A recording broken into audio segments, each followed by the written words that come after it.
Captain James Morrison had served the British royal family for 15 years, without a single mark against his record. His tall frame and stern expression commanded respect from junior guards, while his unwavering loyalty had earned him a position among the Queen's personal security detail. Every morning at precisely 6 o'clock, he would arrive at the palace gates, his uniform pressed to perfection, ready to face whatever challenges the day might bring. On this particular Tuesday morning in March, everything seemed routine. The spring air carried the scent of blooming flowers from the palace gardens, and tourists were already gathering outside the gates, hoping to catch a glimpse of royal activity. James checked his watch as he made his way through the security checkpoint, exchanging brief nods with his colleagues who had worked the night shift. The palace buzzed with its usual morning energy. Staff members hurried through the corridors carrying silver trays and important documents, their footsteps echoing against the marble floors. James had grown accustomed to this rhythm over the years, finding comfort in the predictable nature of palace life. He understood the importance of his role in maintaining the safety and dignity of the royal household. As he approached the East Wing, where Queen Camilla's private offices were located, James noticed an unusual tension in the air. Several staff members whispered among themselves in hushed tones, their faces bearing expressions of concern and confusion. He had learned long ago that palace gossip often started small, but could quickly spiral into something much larger if left unchecked. Queen Camilla emerged from her morning meeting with her private secretary, her expression uncharacteristically stern.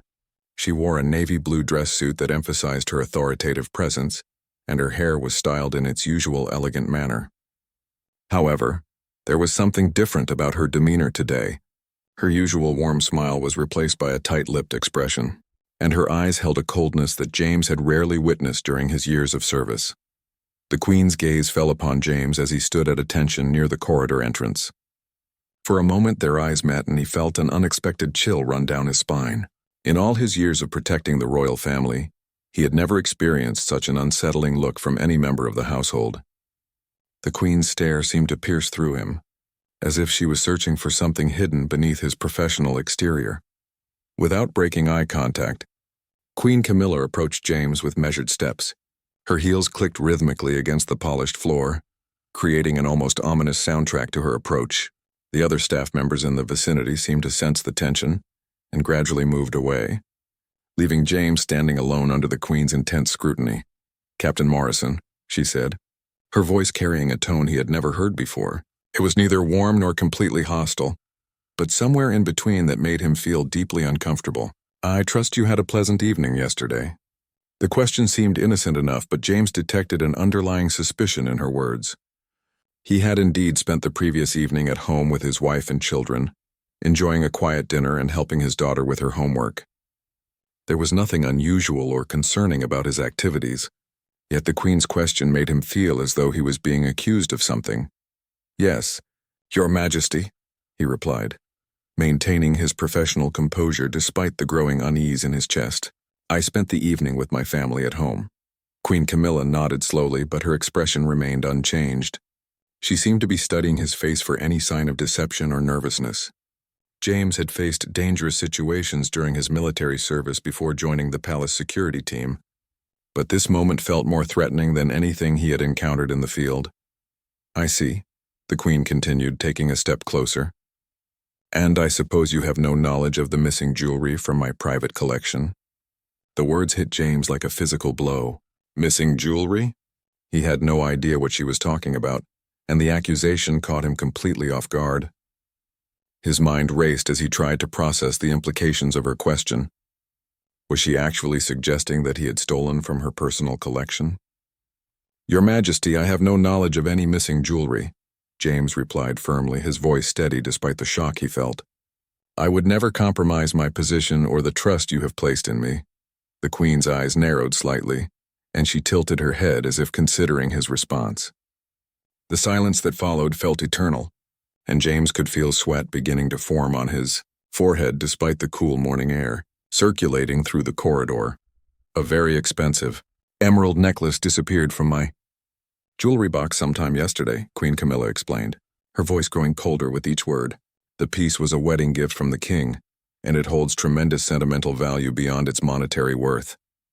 James felt his heart sink as he realized the gravity of the situation.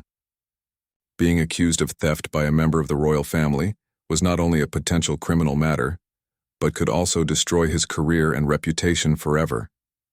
He thought of his wife and children, and how this accusation could impact their lives if it escalated further. "Your Majesty, I understand the seriousness of this matter," James said carefully, choosing his words with extreme caution. "However, I must respectfully state that I have never entered your private quarters without proper authorization, and I have certainly never taken anything that does not belong to me." Queen Camilla studied his face for several long moments, searching for any crack in his composure that might reveal guilt or deception. James maintained eye contact, knowing that looking away would only make him appear more suspicious. His 15 years of loyal service had to count for something, and he hoped that his track record would speak in his favor. The tension in the corridor was palpable, and James could sense that other staff members were watching the exchange from a distance. Word of this confrontation would spread quickly throughout the palace, and his reputation was already beginning to suffer regardless of his actual innocence or guilt. As Queen Camilla continued to stare at him with suspicious eyes, James realized that this was just the beginning of what could become the most challenging period of his entire career. The missing necklace had created a dangerous situation that threatened everything he had worked so hard to build, and he would need to find a way to prove his innocence before it was too late. The following morning brought no relief for Captain James Morrison.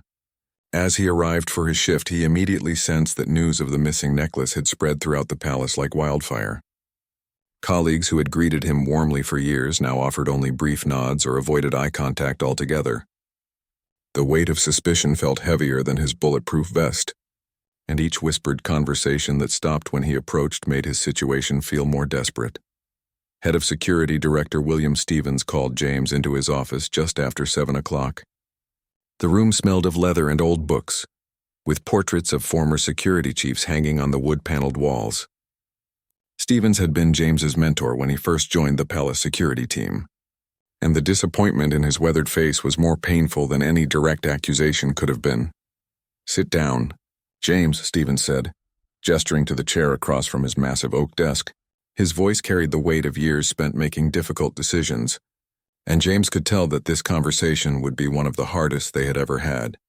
The silence stretched between them as Stevens organized some papers on his desk, clearly struggling with how to begin this delicate discussion.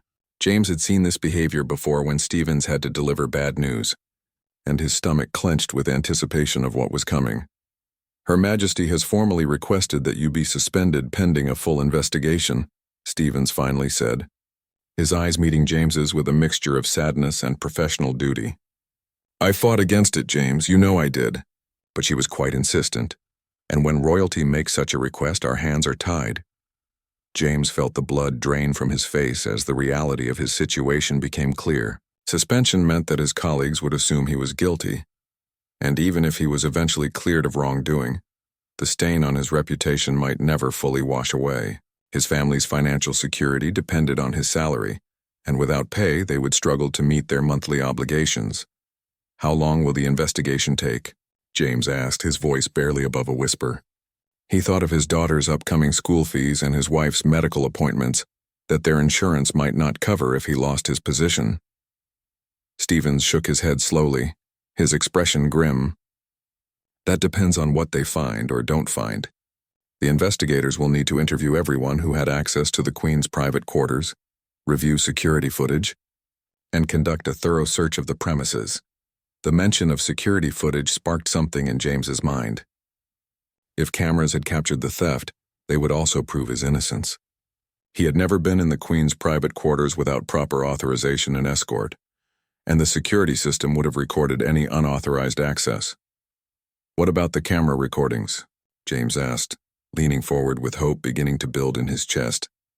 "Surely they will show that I never entered Her Majesty's private areas alone." Stephen's expression grew even more troubled, and he reached for a folder on his desk with obvious reluctance. "That's part of the problem, James. The security cameras in that section of the palace experienced a technical malfunction yesterday, between 2 and 4 in the afternoon. The footage from those crucial hours is completely corrupted." James felt as though the floor had dropped out from beneath him. The timing of the camera malfunction seemed impossibly convenient for whoever had actually taken the necklace, but terribly unfortunate for his own situation. Without video evidence to support his innocence, it would be his word against the Queen's suspicions. "This has to be more than a coincidence," James said, his mind racing as he tried to piece together the implications. Someone who knew about the security system's vulnerabilities could have planned this theft specifically during that window.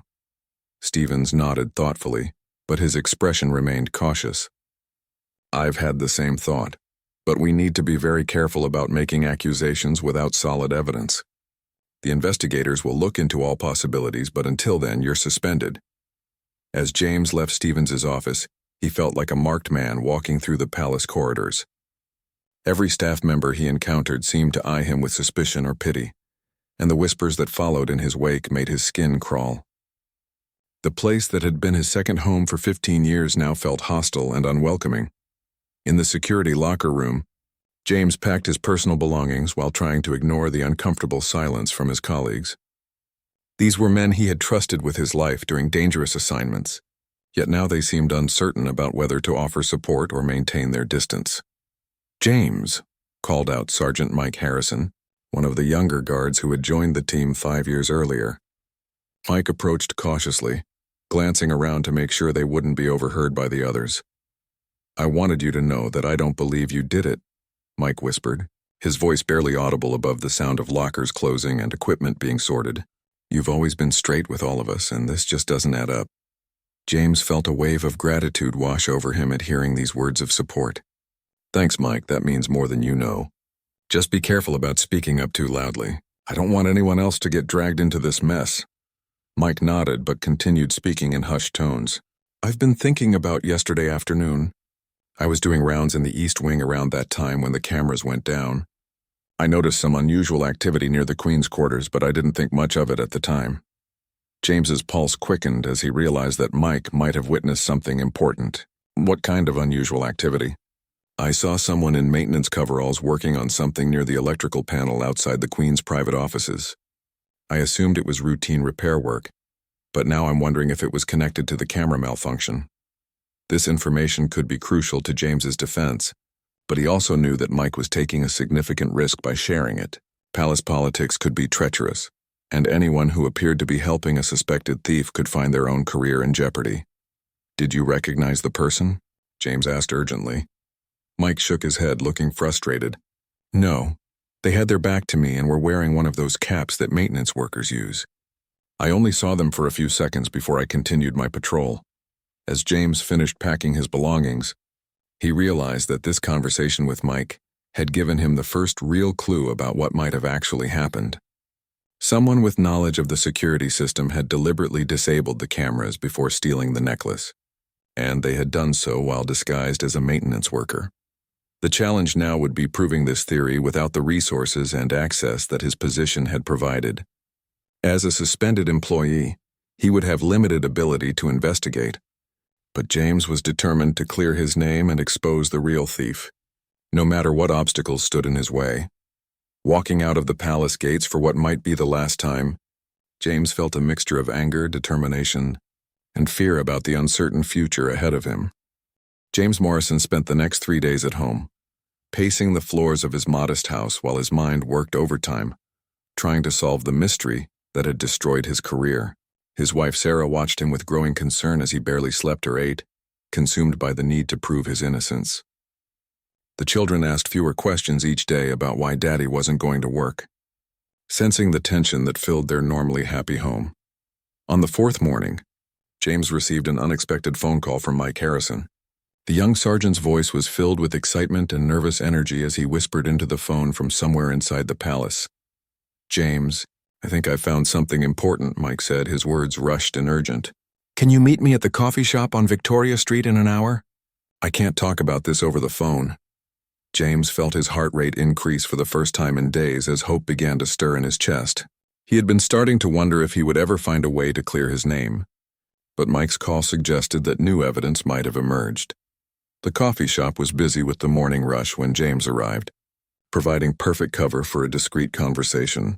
Mike was already seated at a corner table, wearing civilian clothes and looking nervous as he stirred his coffee repeatedly. When he saw James approach, he gestured for him to sit down and immediately leaned forward to speak in low tones. "I've been doing some unofficial investigating," Mike began, glancing around to make sure no one was listening to their conversation. "I checked the maintenance logs for Tuesday afternoon, and here's what I found. There was no scheduled electrical work anywhere near the Queen's quarters that day." James felt a surge of vindication, as this information confirmed his suspicions. So whoever was wearing those maintenance coveralls was definitely not supposed to be there. Mike nodded eagerly and pulled out his phone, swiping to a photograph he had taken secretly. "I also managed to get into the security office during lunch break and found something interesting in the duty roster. Look at this." The photograph showed a clipboard with various staff assignments and signatures. James studied it carefully, trying to understand what Mike wanted him to see. Then his eyes focused on one particular entry that made his blood run cold. "Lady Margaret Thornton signed in for a private visit with the Queen at 1:30 on Tuesday," Mike explained, pointing to the relevant line on the roster. "But according to the Queen's official schedule, she wasn't expecting any visitors that afternoon. Lady Margaret Thornton was Queen Camilla's longtime friend and occasional companion for charity events. She was known throughout the palace as someone who enjoyed the privileges of her relationship with the Queen, often making special requests and expecting immediate attention from staff members. James had always found her to be demanding and somewhat entitled, but he had never suspected her of being capable of theft. This is interesting, but it doesn't prove anything concrete," James said, though his mind was already working through the implications. She could have been making an impromptu social visit. Mike shook his head and leaned even closer across the table. "That's what I thought at first, but then I remembered something else. Lady Margaret was carrying a large handbag when I saw her leaving that afternoon, and she seemed nervous when I nodded to her in the corridor.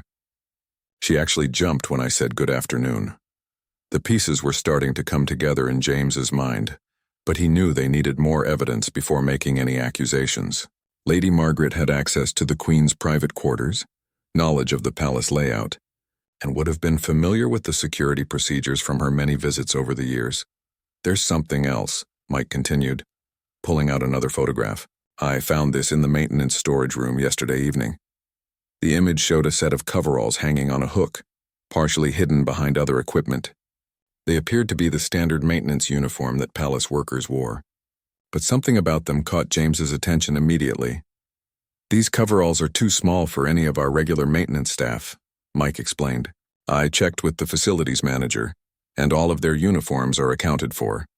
These don't belong to anyone on the official maintenance team." James studied the photograph more carefully, noting the size and style of the coveralls.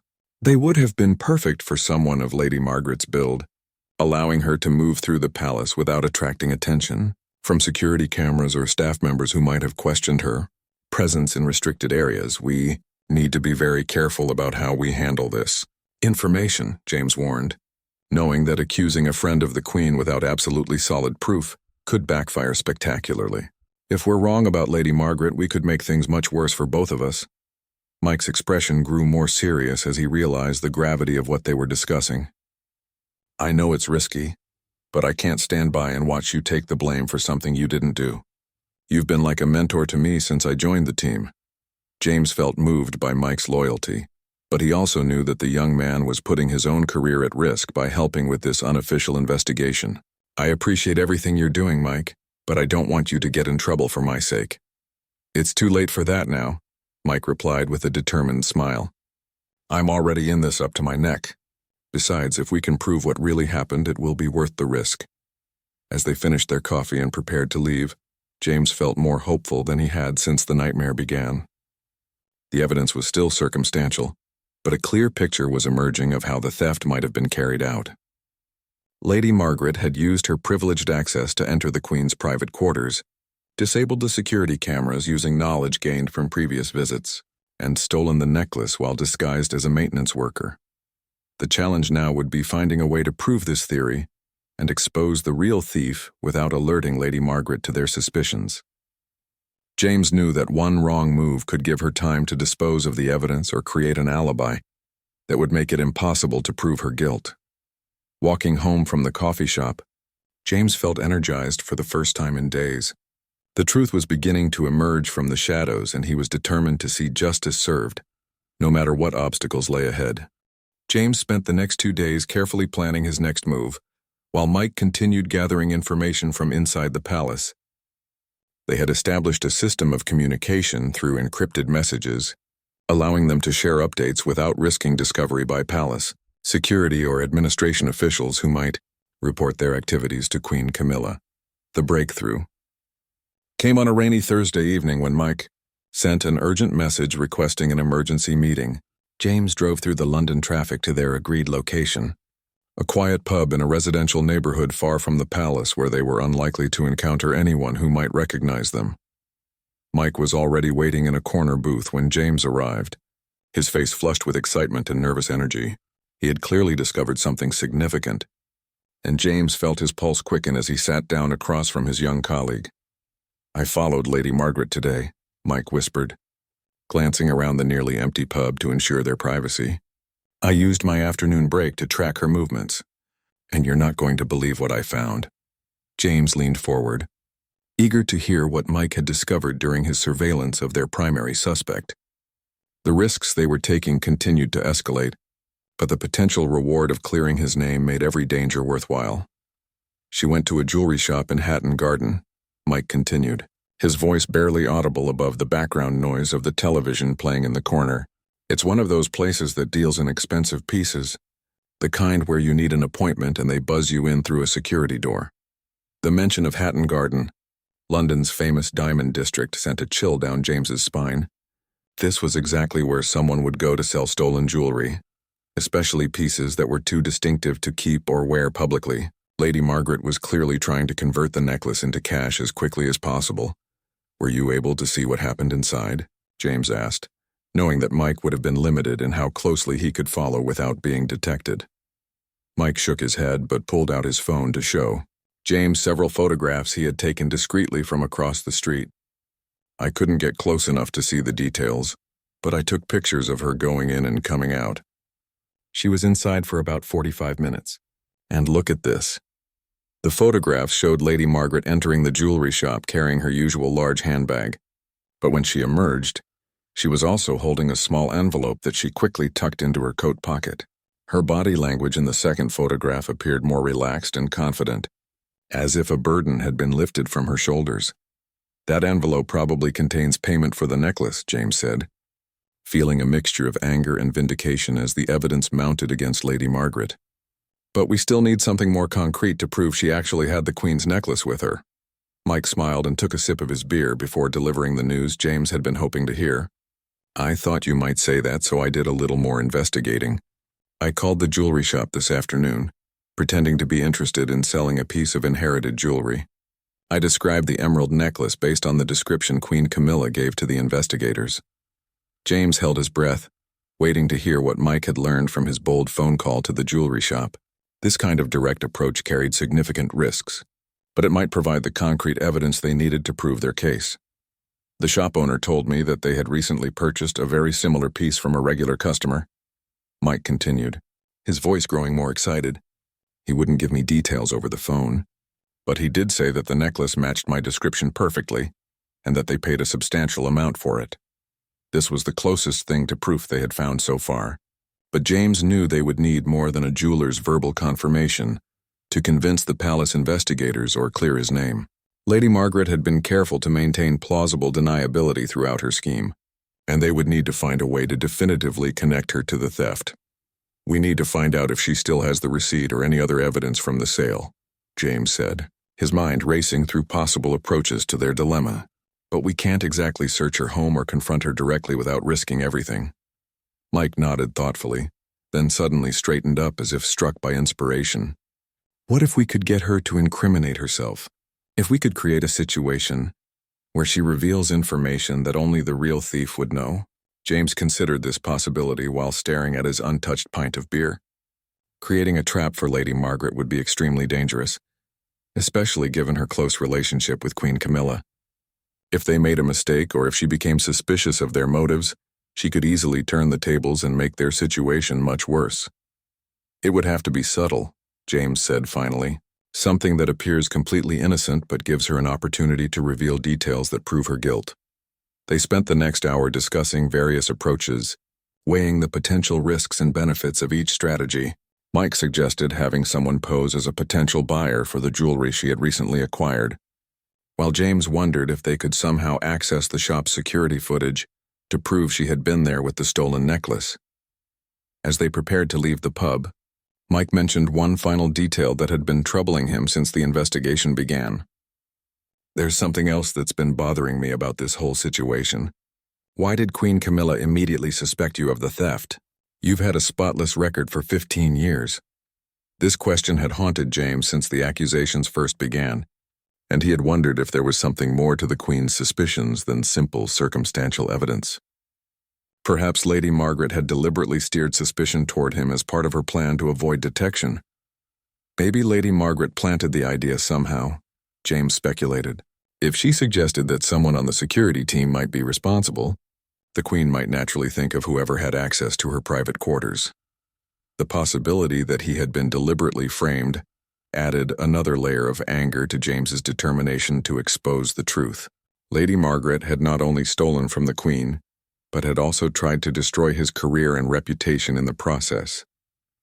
This personal betrayal made the stakes even higher and strengthened his resolve to see justice done.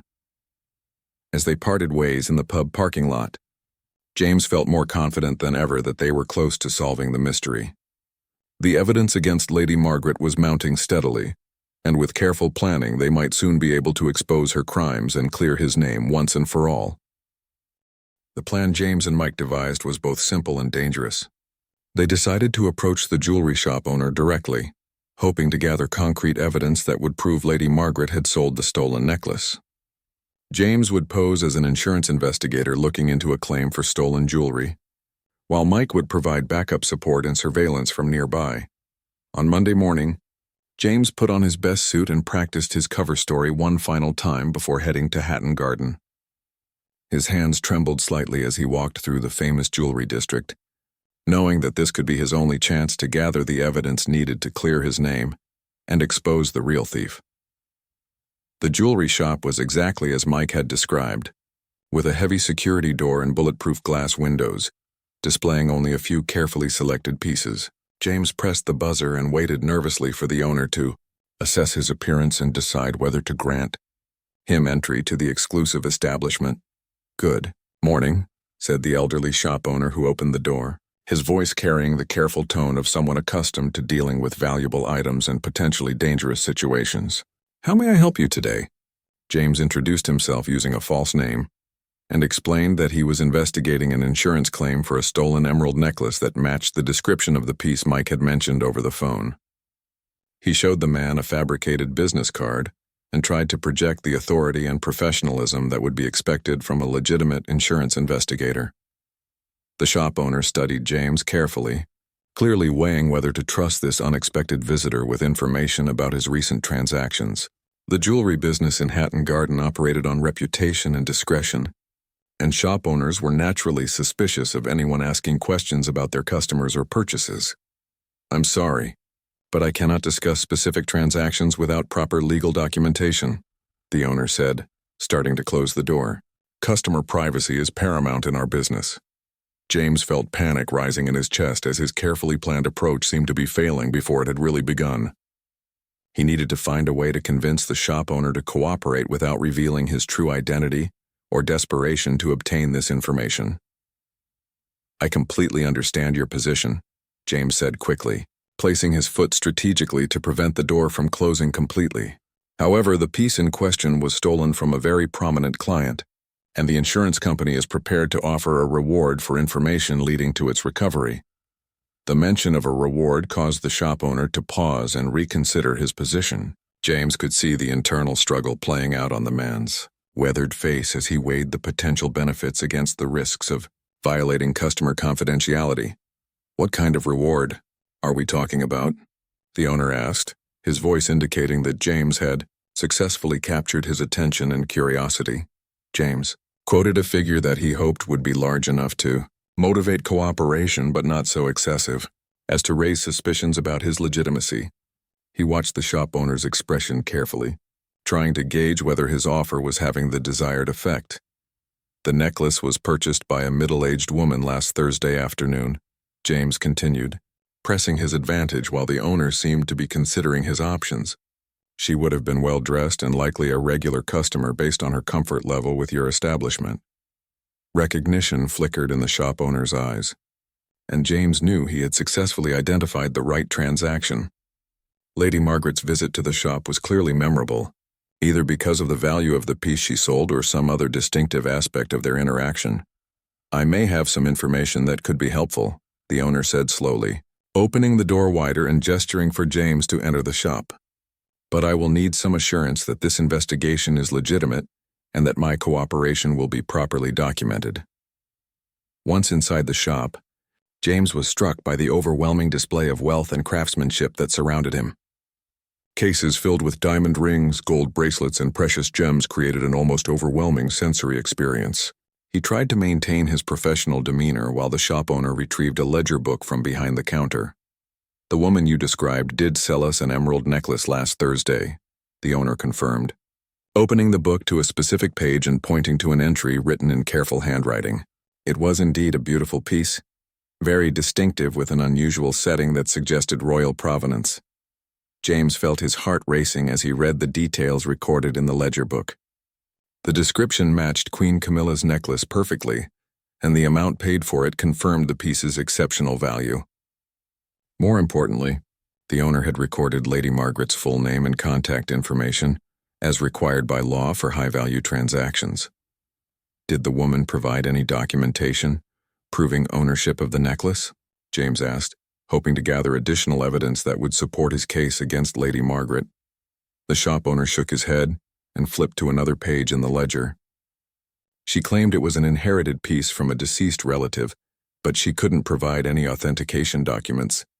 However, she was so familiar with its history and details that we had no reason to question her ownership. This information was exactly what James needed to prove Lady Margaret's guilt, but he also realized that obtaining it through deception created potential legal complications. The evidence might not be admissible in any formal proceedings, and his methods could be questioned if the matter went to court. "Would you be willing to provide this information to the proper authorities if they contacted you officially?" James asked, hoping to establish a pathway for legitimate law enforcement to access the same evidence he had just gathered. The shop owner nodded thoughtfully, seeming to understand the implications of what they had discussed. "If the police or insurance investigators contact me through proper channels with appropriate documentation, I would certainly cooperate with their investigation." As James left the jewelry shop, he felt a mixture of elation and anxiety about what he had accomplished.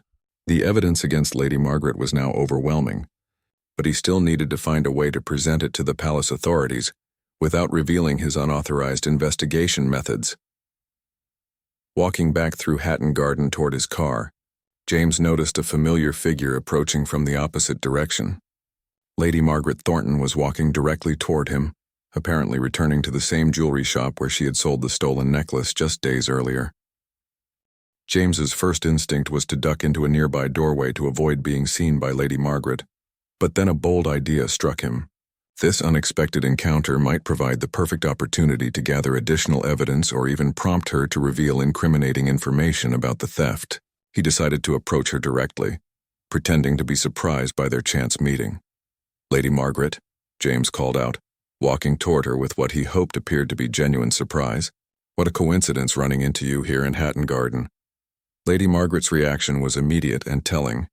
Her face went pale, and James could see a flicker of panic in her eyes before she quickly attempted to compose herself. She clutched her handbag tighter and took a small step backward, as if preparing to flee from this unexpected confrontation. "Captain Morrison," she said, her voice unnaturally high and strained. "I heard about your troubles at the palace. Such a terrible misunderstanding, I'm sure." The fact that she immediately brought up his suspension suggested that she was acutely aware of the situation and possibly felt guilty about her role in creating it. James decided to press this advantage by appearing confused and seeking her advice about his predicament. "It's been devastating for my family," James replied, watching her expression carefully for any signs of discomfort or guilt. "I simply cannot understand why Queen Camilla would suspect me of stealing her emerald necklace. I've served the royal family faithfully for 15 years. Lady Margaret's composure cracked slightly at the mention of the emerald necklace. and James noticed her grip on her handbag becoming even tighter. She seemed to be struggling with how to respond to his direct mention of the stolen item. "Yes. Well, these things happen sometimes," she said vaguely, clearly trying to end the conversation and escape from this uncomfortable situation. "I'm sure the truth will come out eventually." James sensed that she was about to leave, so he decided to take a more direct approach that might provoke a revealing response. "I keep wondering if someone with inside knowledge of the palace might have planned this theft. After all, the security cameras malfunctioned at exactly the right time." The effect of his words was dramatic and immediate. Lady Margaret's face flushed red, and she began fidgeting with the clasp on her handbag while avoiding eye contact. Her body language screamed guilt, and James realized that his suspicions had been completely accurate. "That's quite an accusation," Lady Margaret said, her voice shaking slightly. "I hope you're not suggesting that someone deliberately sabotaged the security system." "I'm just thinking out loud," James replied casually, while internally celebrating the fact that she had revealed knowledge about the security system malfunction that had not been made public. "It seems like such an amazing coincidence that the cameras stopped working right when the necklace disappeared." Lady Margaret realized too late that she had revealed information she shouldn't have known, and James could see her mind racing as she tried to figure out how to recover from this mistake. The panic in her eyes was unmistakable, and he knew that she understood she had just incriminated herself. "I should really be going," Lady Margaret said abruptly, turning to leave without offering any explanation for her presence in the jewelry district. "Actually, Lady Margaret," James said, deciding to push his advantage while she was clearly flustered and off balance, "I wonder if you might be willing to speak with the investigators on my behalf. Your word would carry tremendous weight with Queen Camilla." She stopped walking but didn't turn around to face him. James could see the tension in her shoulders as she stood frozen in place, clearly struggling with how to respond to his request. After several long moments, she slowly turned back toward him. "What exactly would you want me to tell them?" she asked, her voice barely above a whisper.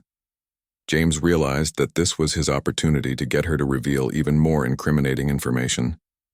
If he played this correctly, she might confess to the entire scheme or at least provide enough details to prove her guilt beyond any reasonable doubt. "Just tell them that you believe I'm innocent," James said, appearing to make a simple request while actually setting a trap. "Maybe mention that you noticed anything unusual during your visit to the palace last Tuesday." The mention of her specific visit date caused Lady Margaret to stumble slightly, and James could see that she was beginning to panic as she realized how much he seemed to know about her activities. She clearly hadn't expected anyone to have tracked her movements so carefully. "I don't recall visiting the palace last Tuesday," she said, but her voice lacked conviction and James could tell she was lying. "Oh, I must be mistaken," James replied innocently. "I thought someone mentioned seeing you there that afternoon, but perhaps it was a different day." Lady Margaret's breathing became more rapid, and James could see sweat beginning to form on her forehead despite the cool afternoon air. She was clearly struggling to maintain her composure while trying to figure out how much he actually knew about her involvement in the theft. "I visit the palace quite frequently," she said defensively. "It's difficult to remember every specific visit." James nodded sympathetically, but he could see that Lady Margaret was becoming increasingly agitated and might soon do something desperate. He decided to end the conversation before she completely panicked and potentially destroyed evidence or fled the country.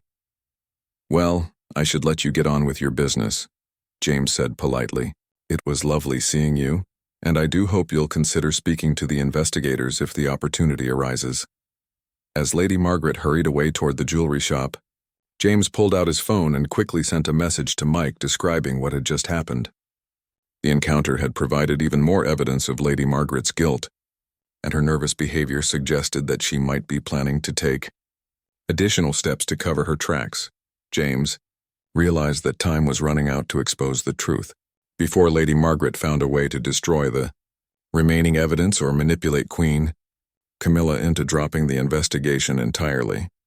The next 24 hours would be critical in determining whether justice would be served or whether he would remain forever branded as a thief.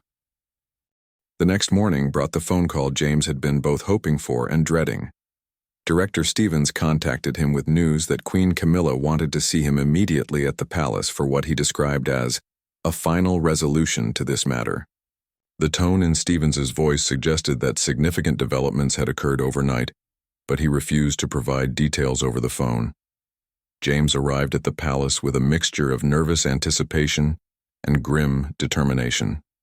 He had spent the sleepless night preparing himself for whatever confrontation lay ahead, knowing that this meeting would likely determine his future and whether the truth about Lady Margaret's crime would finally be revealed.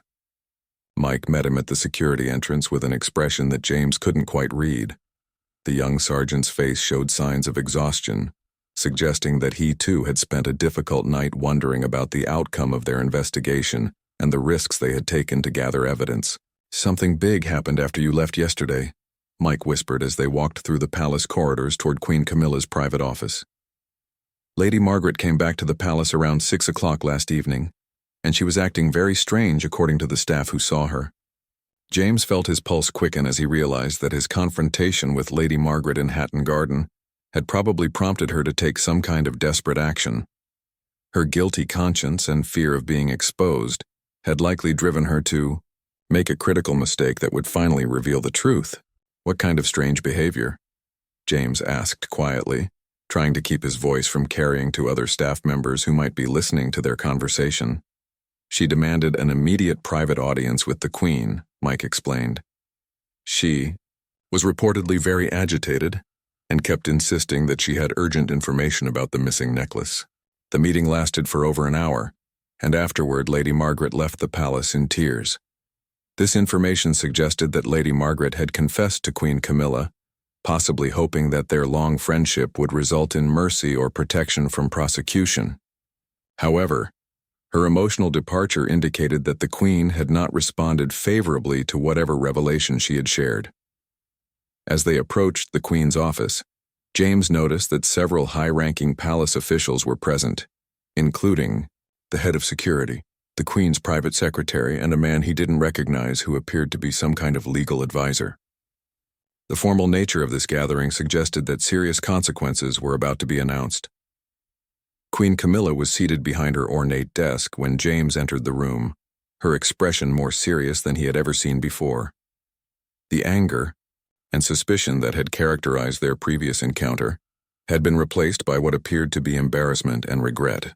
"Captain Morrison," Queen Camilla began, her voice formal but lacking the hostile tone that had marked their last conversation. "Please sit down. I owe you a significant apology for the accusations I made against you." James felt a wave of relief wash over him as these words confirmed that Lady Margaret had indeed confessed and that his name was finally being cleared. However, he also sensed that the Queen was struggling with the implications of having wrongly accused a loyal employee while being betrayed by a trusted friend. "Lady Margaret came to see me yesterday evening," the Queen continued, clearly finding it difficult to speak about the betrayal she had experienced. "She confessed to stealing my emerald necklace and to manipulating the security system to avoid detection. She also admitted to suggesting that you might be responsible in order to deflect suspicion from herself." The confirmation of everything James and Mike had suspected brought a mixture of vindication and sadness. While he was relieved to have his innocence proven, he felt no joy in seeing the Queen hurt by the betrayal of someone she had considered a close friend. "Your Majesty, I appreciate your apology," James said respectfully. "I hope you understand that I harbor no ill feelings toward you for the suspicions. In your position, you had to consider all possibilities when such a valuable item went missing." Queen Camilla's expression softened slightly at his gracious response, and James could see that his professionalism in this difficult moment was helping to restore some of her confidence in his character and loyalty. "Lady Margaret has returned the money she received from selling the necklace," the Queen continued. "She will also face appropriate legal consequences for her actions, though I suspect the public embarrassment will be punishment enough for someone in her social position." Director Stevens stepped forward to address the practical implications of these revelations. "Captain Morrison, you are hereby reinstated to your full position with the security team, with complete restoration of your rank, pay, and privileges. Your record will show no trace of these false accusations." James felt a tremendous weight lift from his shoulders as his career and reputation were officially restored. The nightmare that had consumed his life for the past week was finally over. and he could return home to his family with the good news they had all been desperately hoping to hear. Furthermore, Queen Camilla added, I would like to offer you a promotion to Deputy Head of Security, in recognition of both your years of loyal service and your grace in handling this difficult situation. The unexpected offer of advancement left James speechless for a moment. Not only had his innocence been proven and his position restored, but he was now being offered a significant career advancement that would provide better financial security for his family. As the meeting concluded, and James prepared to leave the Queen's office, Mike caught up with him in the corridor with a huge smile on his face. The young sergeant's relief was evident as he realized that their risky investigation had not only succeeded in exposing the truth, but had also resulted in James receiving recognition rather than punishment. I guess we make a pretty good investigative team, Mike said with obvious pride in what they had accomplished together. James smiled and put his hand on Mike's shoulder, feeling grateful for the loyalty and courage his young colleague had shown throughout the ordeal. I won't forget what you risked to help me, Mike. When I take over as Deputy Head of Security, I'll make sure your dedication is properly recognized. Walking home from the palace that evening, James reflected on how quickly his life had changed from despair to triumph. The truth had indeed prevailed. Lady Margaret's crimes had been exposed, and Queen Camilla had learned a painful lesson about the importance of trust and the danger of false accusations. Most importantly, his family could now look forward to a brighter future built on the foundation of justice and vindication.